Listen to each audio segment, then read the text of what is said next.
كلمات الله التامات من غضبه وعقابه ومن شر عباده ومن همزات الشياطين وأن يهدرون.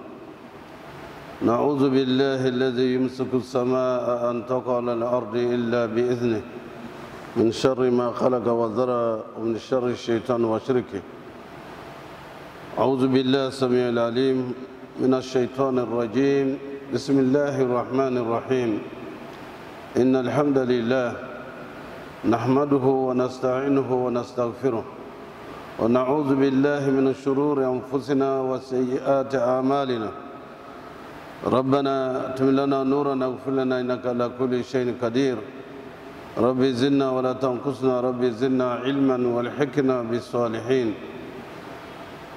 قال الله تبارك وتعالى بسم الله الرحمن الرحيم وذكر فإن الذكرى تنفع المؤمنين. Rappelez que le rappel est utile aux croyants sincères.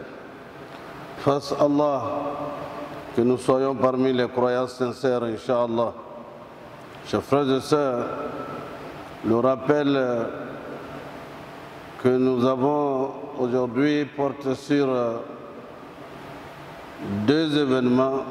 Un premier qui est celui de l'hégire, de la migration du prophète Mohammed sallallahu alayhi wa sallam de la Mecque à Madinat al-Munawwara, la ville qui va devenir la ville Madinat al-Nabi, Madinat al-Munawwara, la cité du prophète sallallahu alayhi wa sallam, la cité de la lumière. En effet, le prophète sallallahu alayhi wa sallam, après 13 ans de sa mission passée à la Mecque, nous avions rappelé toute cette période a été une période de très grandes épreuves très difficiles pour les premiers musulmans, y compris le prophète lui-même. Et ces épreuves allèrent jusqu'à l'embargo qui a été imposé au prophète et ses compagnons quand les sages de la Mecque, les chefs traditionnels, ont chassé le prophète et ses compagnons et tous ceux qui disaient La ilaha illallah Muhammadur Rasulullah sallallahu alayhi wa sallam de quitter la Mecque et interdit de leur vendre ou d'acheter quelque chose qu'ils pouvaient éventuellement vendre. La plupart d'entre eux, je le dis pour la jeunesse, étaient jeunes. Ils avaient compris l'islam. Il n'y avait pas encore la prière canonique que nous accomplissons, les 5 prières quotidiennes. Et le prophète sallallahu alayhi wa sallam est resté avec ceux-là qui ont choisi volontairement et qui ont compris que l'islam est la voie du salut dans ce monde d'ici-bas et dans le monde de l'au-delà. Et chemin faisant, ils sont revenus dans la Mecque. Et les chefs traditionnels ont décidé, si Mohammed refuse toute forme de négociation et de réconciliation pour accepter nos dieux, et nous acceptons aussi son seul Dieu, alors s'il refuse, qu'est-ce qu'il faut faire? Ils ont donc décidé d'attenter à la vie du prophète sallallahu alayhi wa sallam. Il dit, nous avons épuisé toutes les voies de recours. Maintenant qu'il tient à cette religion où il dit que Dieu est un, et pour nous, pour eux, leurs dieux sont 365 accrochés à la Kaaba, il fallait donc donner une leçon pour l'histoire, pour dire que quelqu'un s'est levé qu'il y a un seul Dieu, on l'a fait disparaître. Comme ça, notre tradition va continuer. Souvent, la tradition a la peau dure, mais la grandeur d'Allah, son omniscience et son omnipotence va se manifester. Le Seigneur des mondes pouvait imposer en un jour sa volonté. Et personne n'aurait pu faire autrement. N'est-ce pas? Il fut un moment, quand une femme musulmane sortait avec voilée et choses, des manifestations ça et là en Europe, surtout en France. Pourquoi le voile, à l'école et tout. Le décret divin est venu pour dire, vous allez tous porter le voile. On n'est pas voilé, on est voilé. Ça c'est le décret divin. Innama amruhu idha arada shay'an an yaqula lahu kun fayakun. Je n'applaudis pas que la maladie, nous demandons à Allah de nous protéger contre la maladie. Et prenons toutes les dispositions pour ne pas briser les mesures barrières. Vaccinez-vous, vaccinons-nous. Moi, j'ai déjà fait mes 2 vaccins. Ça ne veut pas dire qu'on ne sera pas malade. Mais la maladie ne peut pas foudroyer celui qui a fait son vaccin. Chers frères et sœurs, ainsi donc le prophète sallallahu alayhi wa sallam a quitté avec son ami Abu Bakr Siddiq, avec la permission d'Allah, le Seigneur du monde. La péripétie, Inch'Allah, nous aurons 1 mois de sermon sur la vie du prophète sallallahu alayhi wa sallam en retraçant les péripéties de l'immigration du prophète sallallahu alayhi wa sallam de la Mecque à Madinat al-Munawwara. Aujourd'hui, nous voulons donc expliquer pourquoi le calendrier lunaire, ce calendrier lunaire a été choisi selon un événement en 622 de l'ère chrétienne, quand le prophète Mohammed sallallahu alayhi wa sallam était déjà avec ses compagnons à Médine. Retenons aussi que cela n'a pas été du tout facile.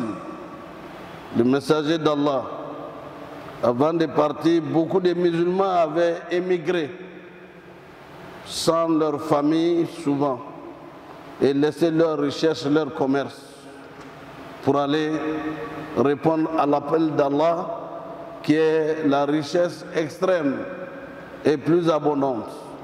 Partir pauvres, laisser leur commerce, laisser tous leurs biens, leur maison, pour répondre à l'appel du prophète sallallahu alayhi wa sallam. Et ils sont partis à Médine. Le prophète les a rejoints. Dès qu'il est arrivé, il a ordonné de construire une mosquée, la mosquée de Kouba. Il est monté toujours sur sa chamelle qui a cherché le lieu où le prophète sallallahu alayhi wa sallam doit descendre et doit être logé. La chamelle a continué. Chacun voulait que le prophète sallallahu alayhi wa sallam descende chez lui. La chamelle est arrivée à un endroit, a avancé et retourné pour venir sur le même endroit. C'était dans le jardin, d'un jardin de Bani Nazir. Et le prophète sallallahu alayhi wa sallam est descendu où? C'est dans une de ses familles que sa maman est issue, rahimahullah. Et le prophète sallallahu alayhi wa sallam est donc descendu à Médine, la ville de ses parents maternels. Et c'est là que son père a été enterré et c'est également là que sa mère a rendu l'âme. Allah subhanahu wa ta'ala ne fait rien pour rien. Et il y a toujours une raison que nous pouvons ignorer. Mais cela lui a permis d'asseoir l'islam, d'asseoir la communauté musulmane, de créer un micro-État avec une constitution basée sur le Coran. Une constitution qui trace les sillons des droits humains, le droit à la vie, le droit à la propriété, tous les droits auxquels les gens aspirent, y compris le droit à l'autodétermination aux non-musulmans. dans cette cité qui étaient des juifs et des chrétiens. Ainsi, le prophète Mohammed sallallahu alayhi wa sallam, le jour arriva où il a vu les juifs se préparer pour jeûner. Il s'interrogea et il s'informa. Pourquoi vous jeûnez ce jour? Les juifs disent que ce jour est le jour où Moïse a été sauvé et sa communauté par Allah. Pour remercier le Seigneur du monde, nous jeûnons ce jour. Le prophète sallallahu alayhi wa sallam informa donc ses compagnons, ses sahaba. Nous sommes de Moïse, nous avons plus de droits. Moïse est un frère.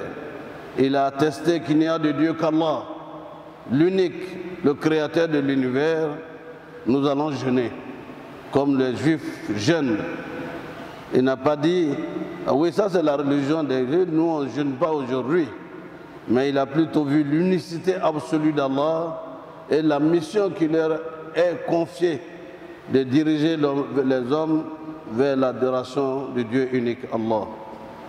Chers frères et sœurs, le prophète a prédit à ses compagnons que si Allah lui donne l'année suivante, il jeûnera un jour avant, ou le jour et le lendemain. Ainsi, cela a été à partir du moment où le prophète a pris cette intention pieuse vis-à-vis d'Allah, avec le témoignage de ses compagnons.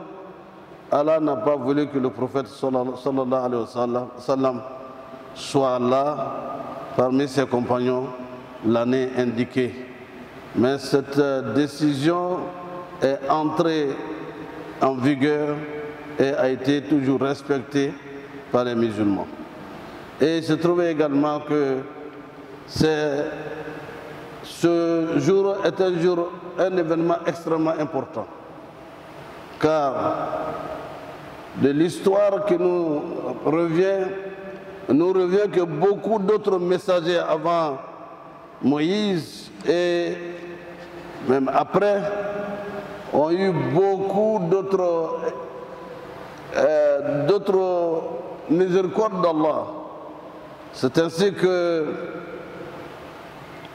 Allah subhanahu wa ta'ala a accordé son pardon à son esclave, à son serviteur, notre père Adam et son épouse, dont la rencontre a été faite à Arafat. Arafat en arabe qui veut dire connaissance et rencontre. La rencontre de notre père Adam et Hawa alayhi salam.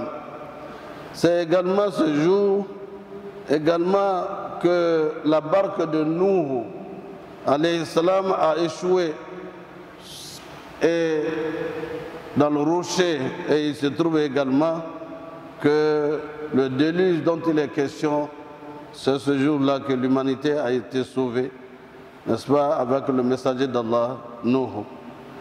Il est important aussi de savoir que notre père Ibrahim alayhi salam wa nabina afdal salatu wa salam est venu au monde, mais également c'est ce jour que Namrud, le roi de la Babylonie à l'époque, l'Irak, une partie de l'Irak, une partie de l'Iran, c'est là où Sayyidina Ibrahim a été jeté dans le feu par les idolâtres et les adorateurs, des adorateurs de fétiches, l'ont jeté dans le feu parce qu'il a refusé d'adorer les idoles. Et le feu a brûlé jusqu'à la fin. Et au moment où il était en train d'être jeté, son invocation a été La ilaha illa anta subhanaka inni kuntu minaz zalimin. La ilaha illa anta subhanaka inni kuntu minaz zalimin. Le feu a brûlé jusqu'à la fin et Sayyidina Ibrahim était assis dans les cendres. Les commentateurs nous disent que si Sayyidina Ibrahim n'avait pas dit Ya Nari, si il n'avait pas été dit Ya Nari, Kuni Bardan wa Salam ala Ibrahim, que le froid l'aurait tué, tellement il faisait frais, malgré le feu incandescent qui brûlait, et personne ne pouvait imaginer qu'il restait encore quelqu'un de vivant. Il a fait d'invocation d'Allah. Allah l'a sauvé. Qu'Allah nous sauve de tous nos problèmes en Afrique, dans nos familles, dans nos États. Qu'Allah nous sauve de toutes les difficultés auxquelles nous sommes confrontés. Ainsi est arrivé le cas de Sayyidina Moussa alayhi salam avec Bani Israël.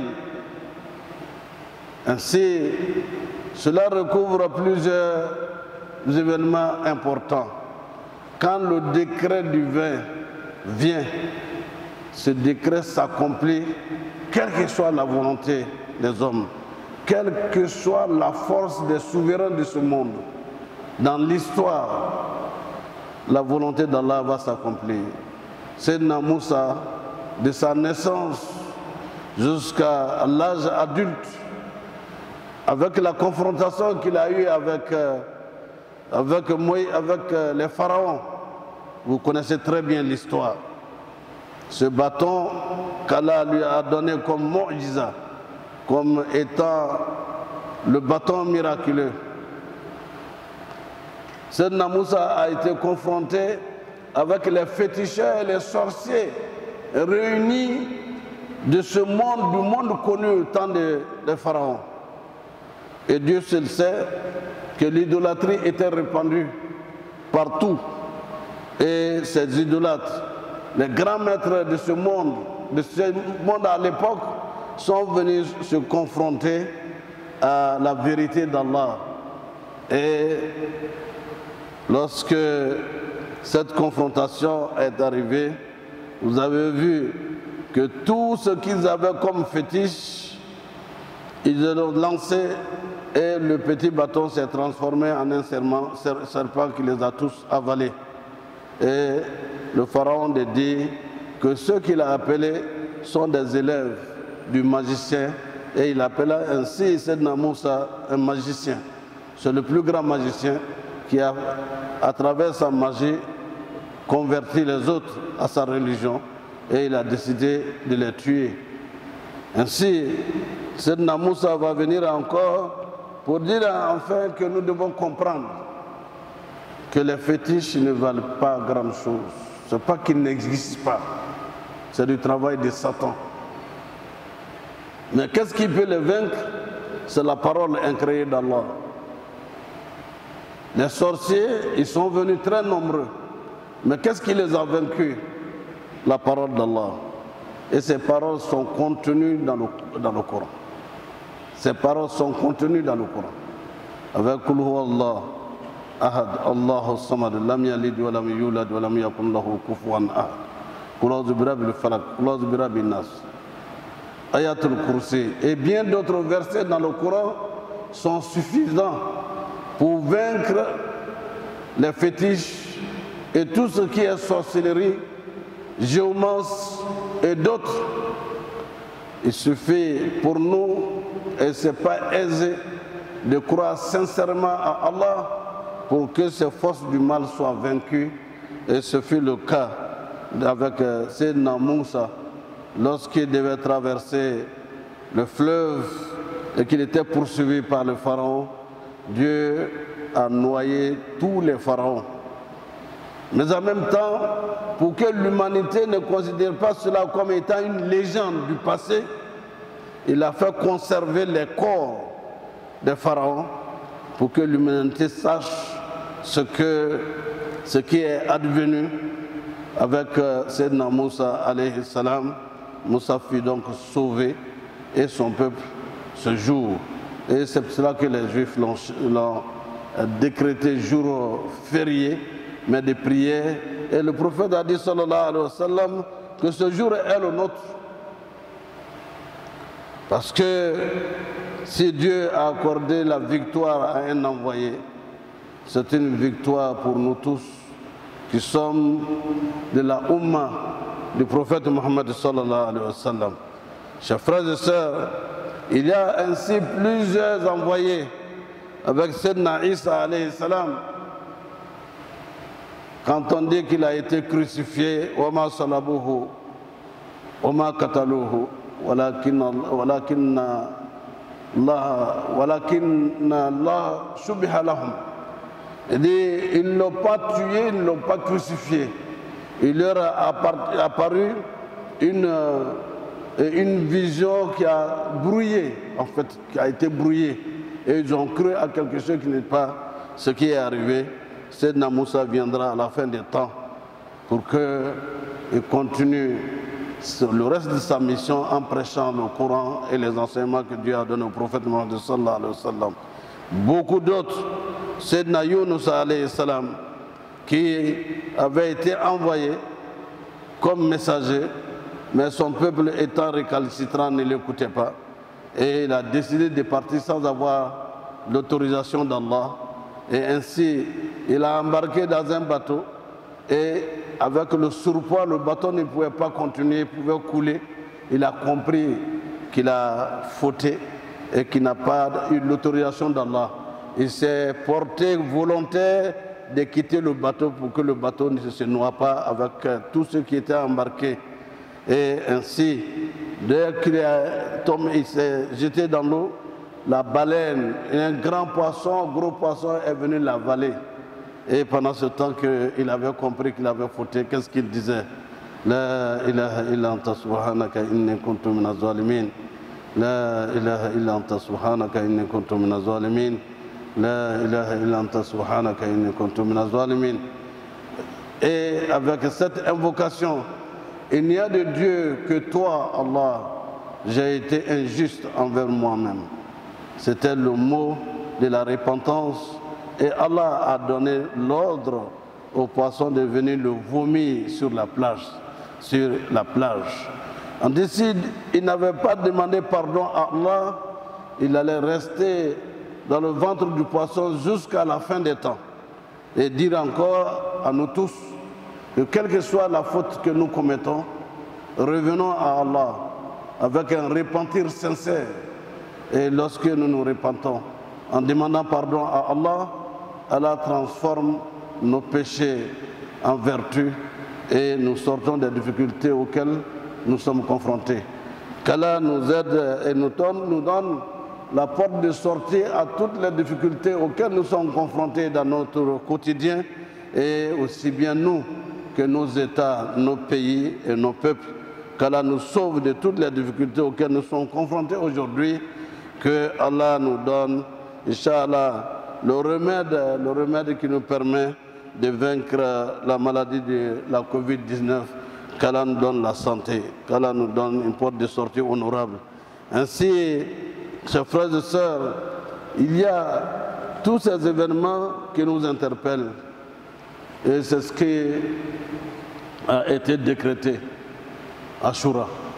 Bien sûr, il y a une récupération souvent politique de cet événement pour en faire seulement l'Ashura du jour de l'assassinat du petit-fils du prophète Mohammed sallallahu alayhi wa sallam et sa famille.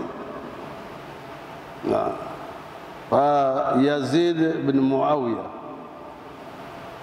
Mais est-ce que nous devons être héritiers et prisonniers de l'erreur et de la faute des autres? Ceux-là sont devant le tribunal d'Allah aujourd'hui pour s'expliquer de ce qu'ils ont commis comme crime contre une partie de la famille du prophète sallallahu alayhi wa sallam. Qu'Allah accorde le paradis aux enfants et aux petits-enfants du prophète sallallahu alayhi wa sallam, et qu'Allah nous guide dans le droit chemin, qu'il nous guide dans le chemin de ceux qui l'ont accumulé de ses bienfaits. Chers frères et sœurs, nous devons donc nous rappeler ces événements dans ce monde d'aujourd'hui, un monde de conflits, un monde de guerre et un monde de tristesse. Beaucoup plus, personne n'est satisfait de ce qu'il a, et nous devons être satisfaits quand Allah nous donne, et nous donne pour que nous soyons heureux dans ce monde d'ici-bas et heureux dans le monde de l'au-delà.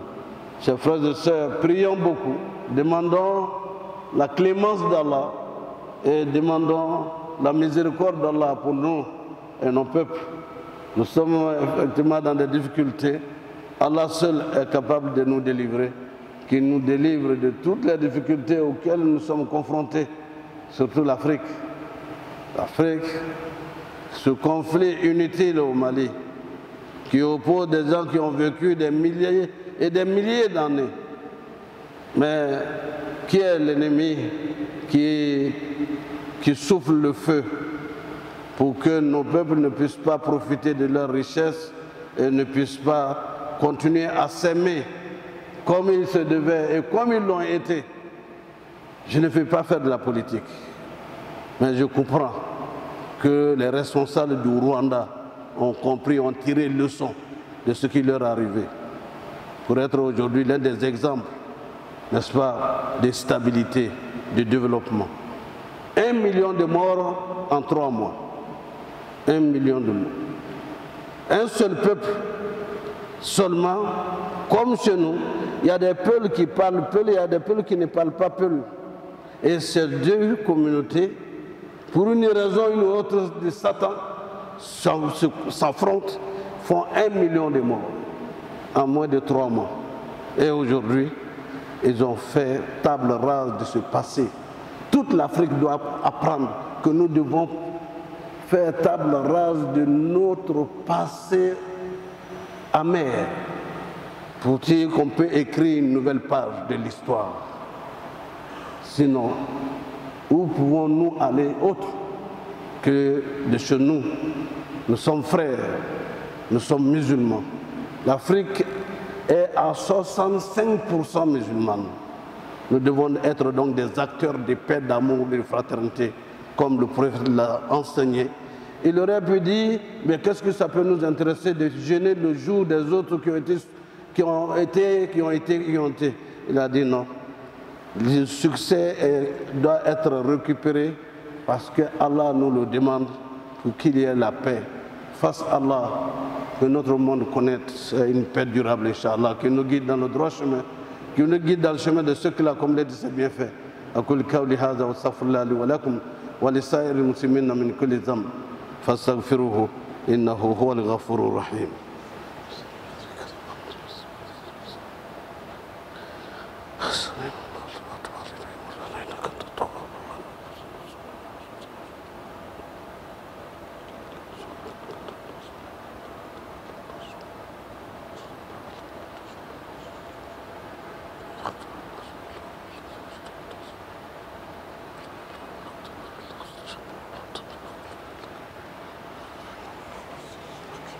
الحمد لله رب العالمين